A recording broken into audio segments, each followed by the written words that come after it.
Okay, would you please introduce yourself? Good day, ma'am and sir. I'm Cristina Cortez Buendia. I'm 39 years old. I'm single. Okay, so what's your educational background? My educational background is I'm a college level. My What course? my course is Bachelor of Technology, major in garments. Okay, so do you have experience as a domestic helper before? No, ma'am, but I work here in Philippines. How long did you work in the Philippines? 2 years, ma'am. 2 years. So what are your duties and responsibility? Take care of newborn and and children. So how old is the children?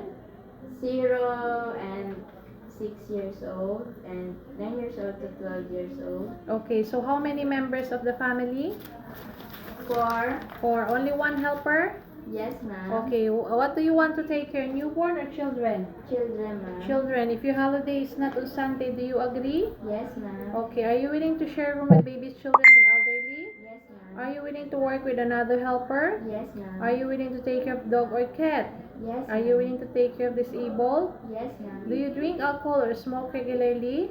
No, ma'am. Do you eat pork? Yes, ma'am. Do you have tattoo? No, ma'am. Do you have vision problems? No, ma'am. Do you hold any certificate like first aid, caregiver, nurse, and babysitter? No, ma'am. Have you any prolonged illnesses undergone surgery? No, ma'am. Have you ever involved in any criminal labor police cases? No, ma'am. So, why do you want to work in Hong Kong?